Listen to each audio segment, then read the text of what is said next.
ಈಗ ನಾನು 87ಗೆ ಬಂದಿದ್ದೀನಿ. 120 ಇದ್ದೆ. ಈಗ 87 ಅಂದರೆ ಎಷ್ಟಾಯಿತು? ಹಿಂದೆ ಆಗಿರಲಿಲ್ಲ. ನಾನು ಇಲ್ಲಿ ಬರುವಾಗಲೇ ಸ್ಟಾರ್ಟಿಂಗಲ್ಲಿ ಕುಂತ್ಕೊಂಡು ಒಂಥರ ಮೆಟ್ಲು ಇಳಿವಾಗಲೇ ಸ್ವಲ್ಪ ಪ್ರಾಬ್ಲಮಲ್ಲಿದ್ದೆ. ಮೇ ಬಿ 121 kgs ಇತ್ತು. ಸೊ ಅವಾಗಿಂದ ಈ 1 ವರ್ಷದ ಟೈಮಲ್ಲಿ ಅವರು 87ಗೆ ಬಂದಿದ್ದಾರೆ. ನನಗೆ 64 ವರ್ಷ. ತಾಡಿ ಇದೊಂದು ನೋಡೋಣ ಫೈನಲ್ ಅಂತ ಬಂದೆ ತಕ್ಕಾಗಿ ಆ್ಯಕ್ಟಿವ್ ಆಗಿದ್ದೀನಿ. ಎಲ್ಲರೂ ಖುಷಿ ಪಡ್ತಾರೆ. ಎಲ್ರಿಗೂ ಹೇಳ್ತಿರ್ತಾರೆ ನನ್ನ ಹೆಂಡತಿ ಸಣ್ಣ ಆಗಿದ್ದಾಳೆ, ನನ್ನ ಹೆಂಡತಿ ಸಣ್ಣ ಆಗಿದ್ದಾಳೆ ಅಂತ ಅಂತಾರೆ. ಅಷ್ಟು ತೂಕ ಇದ್ದೆ. ಅಷ್ಟು ಅದು ಒಳಗಡೆ ಸಕ್ ಮಾಡಿ ಫ್ಯಾಟ್ ಸೆಲ್ಸ್ನ ಫ್ರೀಸ್ ಮಾಡುತ್ತೆ. ಒಂದು ಸೆಷನಲ್ಲಿ ಅವರು ಅರೌಂಡ್ 1 to 1.5 ಇಂಚಷ್ಟು ಡಿಫ್ರೆನ್ಸಸ್ನ ಫೀಲ್ ಮಾಡ್ಬೋದು. ಅದು ಯಾಕೆಂದರೆ ಬೇರೆ ಕೆಲವೊಬ್ಬರು ರೆಡ್ಯೂಸ್ ಆದ್ರೂ ಕೂಡ ಮತ್ತೆ ವೆಯ್ಟ್ ಗೇನ್ ಆಗೋ ಅಂಥ ಚಾನ್ಸಸ್ ಆಗಿಬಿಟ್ಟೆ ನಾನು ಅಂತ ಹೇಳ್ತಾ ಇರ್ತಾರೆ ಪದೇ ಪದೇ. ಬಟ್ ಈ ಟೆಕ್ನಾಲಜಿ ಏನಿದೆ ಇದು ಒಂದು ಸಲ ಫ್ಯಾಟ್ ರಿಡಕ್ಷನ್ ಆದರೆ ಮತ್ತೆ ರೀಗೇನ್ ಆಗೋ ಅಂಥ ಚಾನ್ಸಸ್ಸು ತುಂಬ ಕಮ್ಮಿ ಇರುತ್ತೆ. ಟ್ರೀಟ್ಮೆಂಟು ಟೋಟಲಿ ಸೇಫ್ ಇರುತ್ತೆ. 120 kg ಇದ್ದೆ. ಮೆಟ್ಲತ್ತಕ್ಕಾಗಲಿ ಏನಕ್ಕಾಗಲಿ ತುಂಬ ಪ್ರಾಬ್ಲಮ್ ಆಗ್ತಿತ್ತು. ಮದುವೆ ಮನೆಯಲ್ಲೂ ಅಷ್ಟೇ ಕೂತ್ಕೋಬೇಕು ಅಂದರೆ ಗಾಬರಿ ಆಗೋದು. ಈಗ ಒಂದು ಚೇರ್ ಇದ್ದರೆ ಆ ಚೇರ್ ಮೇಲೆ ಕೂತ್ಕೊಳ್ಳೋಕ್ಕೆ ಭಯ ಆಗ್ತಿತ್ತು. 2 ಚೇರ್ ಹಾಕ್ಕೊಂಡೇ ಕೂತ್ಕೋತಿದ್ದೆ. ಎಷ್ಟೋ ಜನ ನಾನು ನೋಡಿ ಪಾಪ ಗೊತ್ತಿರೋರು 2 ಚೇರ್ ಹಾಕಿ ಕುಣ್ಸೋರು, ಬನ್ನಿ ಆಂಟಿ ಕೂತ್ಕೊಳ್ಳಿ ಅಂತಂದರು. ಅಷ್ಟು ಮತ್ತು ಆ ವೆಯ್ಟ್ ಇದ್ದಾಗ ನಾನು ಒಂದು 5-6 ಸರಿ ಬಿದ್ದುಬಿಟ್ಟಿದ್ದೀನಿ. ಹೆಂಗೆ ಬಿದ್ದಿದ್ದೀನಿ ಅಂತ ನನಗೆ ಗೊತ್ತಿರಲಿಲ್ಲ. ಆಮೇಲೆ ನಾನು ಮನೇಲಿದ್ದಾಗ ಅವ್ರ ಹೆಸರು ಯಾರೊಬ್ಬರು ಫೋನ್ ಮಾಡಿದ್ರು ನನಗೆ, ಮ್ಯಾಮ್ ನೀವು ಹಿಂಗೆ ವೆಯ್ಟ್ ಲಾಸ್ ಆಗೋಕ್ಕೆ ಬನ್ನಿ ಅಂತ ಅಂದರು. ನಾನು ಕೇರ್ ತೊಗೊಳ್ಳೆ. ಯಾಕೆಂದರೆ ನಾನು 3-4 ಸರಿ ತೊಗೊಂಡಿದ್ದೆ, ಸಣ್ಣ ಆಗಿದ್ದೆ ಮತ್ತು ದಪ್ಪ ಆಗ್ತಿದ್ನಲ್ಲ. ಇವತ್ತು ಮಾಮೂಲಿ ಅಂದ್ಬಿಟ್ಟು ನಾನು ಸುಮ್ಮನಾಗಿದ್ದೆ. ಮತ್ತು ನನಗೆ ಯಾಕೋ ಅನಿಸ್ತು, ನಾನು ತುಂಬ ವೆಯ್ಟ್ ಆಗ್ತಿದ್ದೀನಿ, ಮೆಟ್ಲು ಹತ್ತಕ್ಕಾಗ್ತಾಯಿಲ್ಲ, ಪ್ರಾಬ್ಲಮ್ ಆಗ್ತಾಯಿದೆ ಅಂತ ಅಂದ್ಬಿಟ್ಟು. ಹಾಗಾಗಿ ನಾನು ಮತ್ತೆ ನೋಡೋಣ ಇದೊಂದು ಲಾಸ್ಟು ಅಂದ್ಬಿಟ್ಟು ಬಂದಾಗ ಇಲ್ಲಿ ನನಗೆ ತುಂಬ ಸೇಮ್ ಟ್ರೀಟ್ಮೆಂಟೇ ಇತ್ತು. ಶೇಪ್ ಅಪ್ಗೆ ಹೋಗ್ತಾಯಿದೆ, ಅದೇ ಥರ ಟ್ರೀಟ್ಮೆಂಟ್ ಇದೆ. ಆಮೇಲೆ ಫುಡ್ಡೂ ಅಷ್ಟೇ ಅವ್ರೇನು ಕಂಟ್ರೋಲ್ ಮಾಡಿ ಅಂತ ಹೇಳಲ್ಲ, ತೀರಾ ಕಂಟ್ರೋಲು ಅಂತೆಲ್ಲ. ಬಟ್ ನಮಗೇ ಅನಿಸುತ್ತೆ, ಯಾಕೆ ನಾವು ವೆಯ್ಟ್ ಆಗ್ತಾನೆ ಇರ್ತೀವಲ್ಲ, ಲೆಸ್ ಆಗ್ತಾನೆ ಇರಲಿಲ್ಲ. ಇವ್ರ ಪಾಪ ಏನೇ ಟ್ರೀಟ್ಮೆಂಟ್ ಕೊಟ್ರು ನಾನು ಲೆಸ್ ಆಗ್ತಾನೆ ಇರಲಿಲ್ಲ. ಇನ್ನು ಕಾರಣ ಏನು ಅಂತ ನಾನೇ ನೋಡೋಣ ಅಂದ್ಬಿಟ್ಟು ನಾನು ಸ್ವಲ್ಪ ಫುಡ್ಡಲ್ಲಿ ಕಂಟ್ರೋಲ್ ಮಾಡಿಕೊಂಡೆ. ಓಟ್ಸು ಮತ್ತು ಫ್ರೂಟ್ಸು ಮತ್ತು ರೊಟ್ಟಿ, ಅನ್ನ ಬಿಟ್ಟಿದ್ದೀನಿ. ಅನ್ನ ಒಂದು 6 ತಿಂಗಳಿಂದ ನಾನು ಮಾಡ್ತಾನೇ ಇಲ್ಲ, ಊಟನೇ ಮಾಡಲ್ಲ. ಮದುವೆ ಮನೆಗೆ ಹೋದ್ರು, ಜಸ್ಟ್ ಈಗ ನಾನು ಮದುವೆ ಮನೆಯಿಂದನೇ ಬಂದೆ. ಹಾಯ್ ಅಂದ್ಬಿಟ್ಟು ನಾನು ಬಂದಿದ್ದೀನಿ ಅಷ್ಟೇ ವಿನಃ. ರಾತ್ರಿನೂ ಅಷ್ಟೇ ನೋ ಫುಡ್. ಅಯ್ಯೋ ಆ್ಯಕ್ಟಿವಾ, ನಿಮ್ಮನ್ನ ಬೇಕಾದ್ರೆ ಕರ್ಕೊಂಡು ಹೋಗ್ತೀನಿ, ನೀವು ಓಡಿದ್ರೆ ನಾನು ಓಡಿಸ್ಕೊಂಡು ಹೋಗ್ತೀನಿ. ಆಗಿದ್ದೀನಿ. ಹಿಂದೆ ಆಗಿರಲಿಲ್ಲ. ನಾನು ಇಲ್ಲಿ ಬರುವಾಗಲೇ ಸ್ಟಾರ್ಟಿಂಗಲ್ಲಿ ಕುಂತ್ಕೊಂಡು ಒಂಥರ ಮೆಟ್ಲು ಇಳಿವಾಗಲೇ ಸ್ವಲ್ಪ ಪ್ರಾಬ್ಲಮಲ್ಲಿದ್ದೆ. ಈಗೇನಿಲ್ಲ, ನಾನು ಆರಾಮಾಗಿ ಕೈಲಿ ಹಿಂಗೆ ಇಟ್ಕೊಂಡು ಹೋಗ್ತಿದ್ದೆ, ಸ್ಟ್ಯಾಂಡ್ ಬೇಕು ಅಂತ. ಈಗೇನಿಲ್ಲ. ನನಗೆ ಜಸ್ಟ್ ನನಗೆ ಮದುವೆ ಮನೆಗೆ ಹೋದಾಗಲೂ ಹಂಗೆ ಅನಿಸ್ತು ನನಗೆ, ಆರಾಮಾಗಿ. ಇಲ್ಲಾಂದರೆ ಯಾರನ್ನ ನಾನು ಮುಲಾಜೆ ನೋಡ್ತಾಯಿಲ್ಲ, ಅವ್ರು ಯಾರಾಗಿರ ಇರಲಿ, ಸರ್ ಸ್ವಲ್ಪ ಕೈ ಇಟ್ಕೊಳ್ಳಿ ಸರ್ ಅಂತಲೇ ಇಟ್ಕೊಂಡು ಹೋಗ್ತಿದ್ದೆ. ಹತ್ತುವಾಗಲೇ ಹತ್ತಿಸ್ಕೊತಿದ್ದೆ. ಈಗೇನಿಲ್ಲ, ಆರಾಮಾಗಿ ಹತ್ತೀನಿ, ಆರಾಮಾಗಿ ಇಳಿತೀನಿ, ಆ್ಯಕ್ಟಿವ್ ಆಗಿದ್ದೀನಿ. ಆಮೇಲೆ ಇಲ್ಲೂ ಟ್ರೀಟ್ಮೆಂಟ್ ಅಷ್ಟೇ ಚೆನ್ನಾಗಿ ಮಾಡ್ತಾರೆ, ಹಾಗೆ ಪ್ರೀತಿ ಮಾಡ್ತಾರೆ. ನಾನೇ ಸ್ವಲ್ಪ ಜೋರು ಜಾಸ್ತಿ. ನನಗೆ ಸರ್ ನನಗೆ ಅಷ್ಟು ಫುಡ್ಡೆಲ್ಲ ಕಂಟ್ರೋಲ್ ಮಾಡೋಕ್ಕಾಗಲ್ಲ. ಆಯ್ತಮ್ಮ ನಿಧಾನ ಮಾಡ್ಕೊಳ್ಳಿ ಅಂತಾರೆ.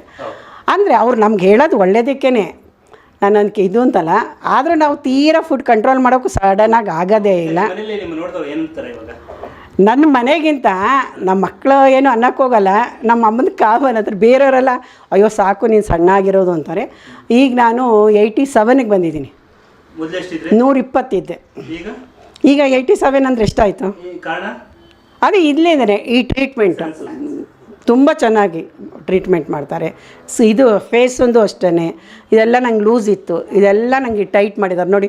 ಈಗ 31 kg ಅಂದ್ರೂ ಎಲ್ಲ ಸ್ಕಿನ್ ಒಂಥರ ಆಗಿರುತ್ತೆ ನೋಡಿ. ಏನೂ ಆಗಿಲ್ಲ ನನಗೆ, ಸ್ಕಿನ್ನೆಲ್ಲ ಟೈಟ್ ಇದೆ. ಚೆನ್ನಾಗಿ ಟ್ರೀಟ್ಮೆಂಟ್ ಮಾಡ್ತಾ ಇದ್ದಾರೆ. ನಾನು 15 ತಿಂಗಳಾಯಿತು. 15 ತಿಂಗಳು ಅಂತಂದ್ರೂ ನಾನು 1 ವರ್ಷ ಬಂದಂಗೆ ಲೆಕ್ಕ. ನಾನು ಬಂದೇ ಬಿಡ್ತೀನಿ, ಇಲ್ಲದ್ರೆ ಬರ್ತಾನೆ ಇರಲಿಲ್ಲ. 1 ತಿಂಗಳು ನಾನು ಕಾರ್ತಿಕ್ ಮಾಸದಲ್ಲಿ ನಾನು ಬರಲೇ ಇಲ್ಲ.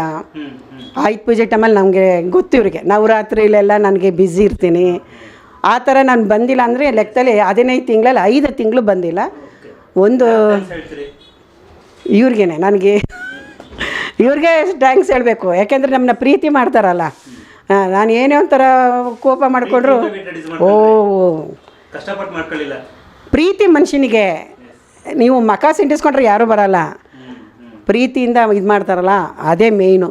ಮೇಡಮ್ ಆಗಲಿ ಸಾರ್ ಅಷ್ಟೇ, ಇವರು ಸಾರ್ ಇದ್ದಾರಲ್ಲ ಅವರಷ್ಟೇ, ಮ್ಯಾಮ್ ಫುಡ್ ಕಂಟ್ರೋಲ್ ಮಾಡ್ಕೊಂಡಿದ್ದೀರಾ ಇನ್ನೂ ಮಾಡಿ ಅಂತಾರೆ. ನಾನು ಒಂದಿನ ರೇಗೆ ಬಿಟ್ಟಿದ್ದೆ, ಒಂದಿನ ತಟ್ಟೆಲ್ಲಿ ತೋರಿಸ್ದೆ, ಒಂದು ಇಡ್ಲಿ ಇನ್ನೂ ಕಮ್ಮಿ ಅಂತಂದರು. ಹಾಗಾಗಿ ಇವರು ತುಂಬ ಚೆನ್ನಾಗಿ ನೋಡ್ಕೊಂಡಿದ್ದಾರೆ. ಬೇರೆಯವ್ರಿಗೂ ಅನುಕೂಲ ಆಗುತ್ತೆ, ಈ ಥರ ಎಲ್ಲ ಟ್ರೀಟ್ಮೆಂಟಲ್ಲಿ ಅನುಕೂಲ ಆಗುತ್ತೆ. ನಮಸ್ತೆ, ನಾನು ಜಾನ್ಸಿ ಮುತ್ತಪ್ಪ ಅಂತ, ಸ್ಯಾನ್ಸೂಸಿ ವೆಲ್ನೆಸ್ ಕ್ಲಿನಿಕ್ ಬಲ್ಲಾಳ್ ಸರ್ಕಲಿಂದ. ಯಶೋಧ ಅವರು ನಮ್ಮದು ಮೇಯ್ನ್ ಒಂದು ಸಕ್ಸಸ್ಫುಲ್ ಕ್ಲೈಂಟ್ ಅಂತಲೇ ಹೇಳ್ಬೋದು, best student of the year ಅಂತಲೇ ಹೇಳ್ಬೋದು. ಬಿಕಾಸ್ ಅವರು ಒಂದು ವರ್ಷದಿಂದ ಸ್ಯಾನ್ಸೂಸಿಗೆ ಬರ್ತಾ ಇದ್ದಾರೆ. ಆ್ಯಂಡ್ ವೆಯ್ಟ್ ಲಾಸ್, ಅವ್ರು ಫಸ್ಟ್ ತೊಗೊಂಡಿದ್ದೆ ವೆಯ್ಟ್ ಲಾಸ್, ನನಗೆ ತೂಕ ಕಮ್ಮಿ ಆಗಬೇಕು ಅಂತ. ಮಲ್ಟಿಪಲ್ ಹೆಲ್ತ್ ಇಶ್ಯೂಸ್ ಇತ್ತು, ಪೇಯ್ನ್ ಇತ್ತು, ಆ್ಯಂಡ್ ಅವ್ರಿಗೂ ಸಹಿತ ಸಾಕಾಗೋಗಿತ್ತು. ಅಂದರೆ ಡಿಪೆಂಡೆಬಲ್ ಆಗಿದ್ದರು ಇನ್ನೊಬ್ಬರಿಗೆ, ಸರ್ಟನ್ ಏನಾದರೂ ಸ್ಟೆಪ್ ಹತ್ತಲಿಕ್ಕೆ ಆಗಲಿ ಅಥವಾ ಇನ್ಯಾವುದೇ ಒಂದಕ್ಕೆ ಆಗಲಿ, ಹಾಗೆ ತುಂಬ ಪ್ರಾಬ್ಲಮ್ ಇತ್ತು. ಅಂಥದ್ರಲ್ಲಿ ನಾನು ಹೇಗಾದರೂ ಮಾಡಿ ಸಣ್ಣ ಆಗಬೇಕು ಅಂತ ಹೇಳಿಕೊಂಡು ಬಂದರು. ಬಟ್ ಇದು ಎಲ್ಲದಕ್ಕಿಂತ ಅವ್ರದ್ದು ಮೋಟಿವೇಶನ್, ಇಂಟೆನ್ಷನ್ನು ಮತ್ತು ಸ್ಪಿರಿಟ್ ಇದೆಯಲ್ಲ, ಅದು ತುಂಬ ಜಾಸ್ತಿ ಇತ್ತು. ಅದು ನಮಗೆ 50% ಹೆಲ್ಪ್ ಆಗುತ್ತೆ ಅಂತ ಹೇಳ್ಬೋದು. ಬಿಕಾಸ್ ಯಾರೇ ಒಂದು ಟ್ರೀಟ್ಮೆಂಟ್ಗೆ ಸೇರಿದರೂ ಸಹಿತ it's a mutual sharing.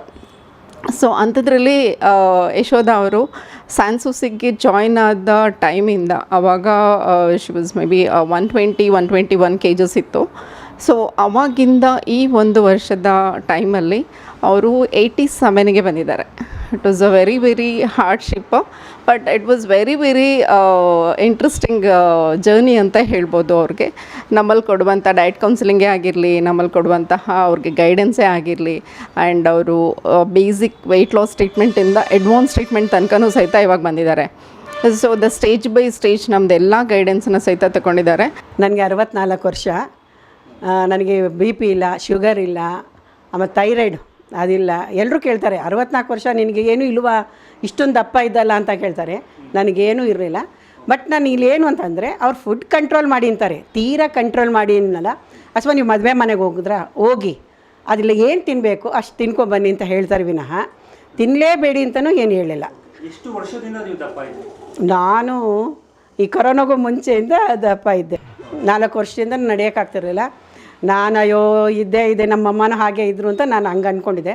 But ನಾನು ಯಾವಾಗ ಒಂದು 4-5 ಸರಿ ಬಿದ್ದೆ, ನಾನು ನಿಜವಾಗ್ಲೂ ಬಿದ್ದಾಗ ನನಗೇನಾಗಿತ್ತು ಅಂತಲೇ ಗೊತ್ತಿಲ್ಲ. ಆವಾಗ ಯೋಚನೆ ಮಾಡಿ ತಾಡಿ ಇದೊಂದು ನೋಡೋಣ ಫೈನಲ್ ಅಂತ ಬಂದಿದ್ದ ತಕ್ಕಾಗಿ ಆ್ಯಕ್ಟಿವ್ ಆಗಿದ್ದೀನಿ. ಎಲ್ಲರೂ ಖುಷಿ ಪಡ್ತಾರೆ.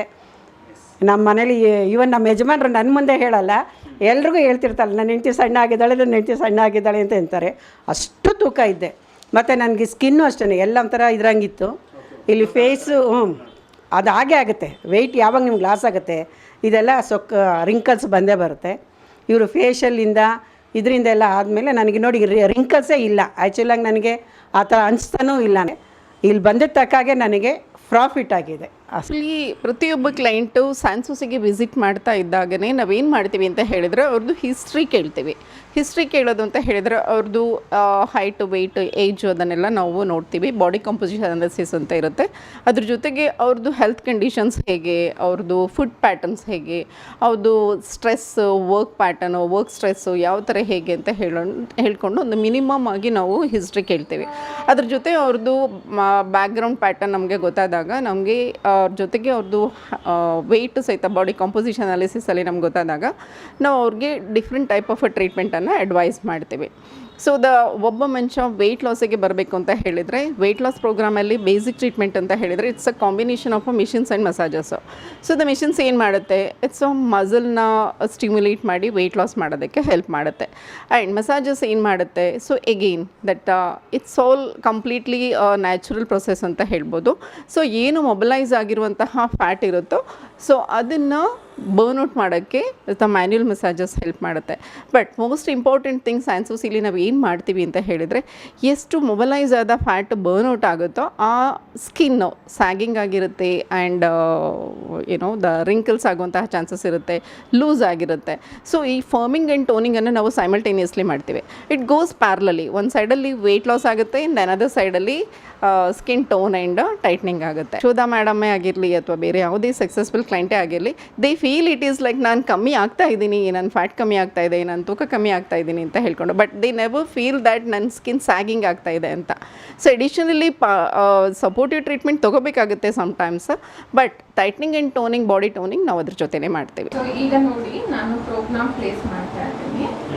ಸೊ ಪ್ರೋಬ್ ಪ್ಲೇಸ್ ಮಾಡಿ ಮಾರ್ಕ್ ಮಾಡಿರೋ ಅಂಥ ಜಾಗದಲ್ಲಿ ಪ್ರೋಬ್ನ ಪ್ಲೇಸ್ ಮಾಡಿ ನಾನು ಟ್ರೀಟ್ಮೆಂಟ್ನ ಸ್ಟಾರ್ಟ್ ಮಾಡ್ತಾ ಇದ್ದೀನಿ. ಇಲ್ಲಿ ನಿಮಗೆ ಕಾಣ್ತಾ ಇರ್ಬೋದು ಸ್ಕಿನ್ ಅದೇ ಹೇಗೆ ಒಳಗಡೆ ಸಕ್ ಆಗ್ತಾ ಇದೆ ಅಂತ ಹೇಳಿ.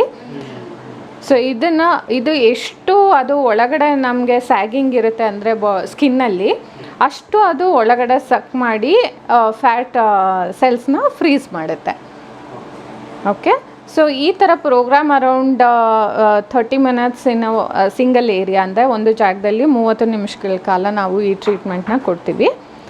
ಸೊ ಇದು ಫ್ಯಾಟ್ ಸೆಲ್ಸ್ ಕಮ್ಮಿ ಮಾಡೋದಕ್ಕೆ, ಅದ್ರ ಜೊತೆಗೆ ಸ್ಯಾಗಿ ಸ್ಕಿನ್ ಏನಿರುತ್ತೆ ಅದನ್ನು ಕಮ್ಮಿ ಮಾಡ್ಕೊಳ್ಳೋದಕ್ಕೆ, ಮತ್ತು ಟೈಟ್ನಿಂಗ್ ಆ್ಯಂಡ್ ಟೋನಿಂಗಿಗೆ, ಮತ್ತು ಸುತ್ತಳತೆಯಲ್ಲಿ ತುಂಬ ಚೆನ್ನಾಗಿ ಡಿಫ್ರೆನ್ಸಸ್ ಕಾಣುವಂಥದ್ದು. ಒಂದು ಸೆಷನಲ್ಲಿ ಅವರು ಅರೌಂಡ್ 1 to 1.5 ಇಂಚಷ್ಟು ಡಿಫ್ರೆನ್ಸಸ್ನ ಫೀಲ್ ಮಾಡ್ಬೋದು. ಆ್ಯಂಡ್ ಒಂದು ಏರಿಯಾಗೆ ಮಿನಿಮಮ್ ಅರೌಂಡ್ 3 to 4 ಸೆಷನ್ಸ್ ತೊಗೊಳೋದ್ರಿಂದ ಲಾಂಗ್ ಟೈಮ್, ಅಂದರೆ ವರ್ಷಗಟ್ಟಲೆ ಆ ಜಾಗದಲ್ಲಿ ಫ್ಯಾಟ್ ಮತ್ತೆ ಅಕ್ಯುಮುಲೇಟ್ ಆಗದೆ ಇರೋ ಥರ, ಅಂದರೆ ಮತ್ತೆ ಸೇರದೆ ಇರೋ ಅಂಥ ಅಡ್ವಾಂಟೇಜೇ ಈ ಟ್ರೀಟ್ಮೆಂಟಲ್ಲಿರೋ ಅಂಥದ್ದು. ಯಾಕೆಂದರೆ ಬೇರೆ ಕೆಲವೊಬ್ಬರು ರೆಡ್ಯೂಸ್ ಆದ್ರೂ ಕೂಡ ಮತ್ತೆ ವೆಯ್ಟ್ ಗೇನ್ ಆಗೋ ಅಂಥ ಚಾನ್ಸಸ್ ಆಗಿಬಿಟ್ಟೆ ನಾನು ಅಂತ ಹೇಳ್ತಾ ಇರ್ತಾರೆ ಪದೇ ಪದೇ. ಬಟ್ ಈ ಟೆಕ್ನಾಲಜಿ ಏನಿದೆ, ಇದು ಒಂದು ಸಲ ಫ್ಯಾಟ್ ರಿಡಕ್ಷನ್ ಆದರೆ ಮತ್ತೆ ರೀಗೇನ್ ಆಗೋ ಅಂಥ ಚಾನ್ಸಸ್ಸು ತುಂಬ ಕಮ್ಮಿ ಇರುತ್ತೆ.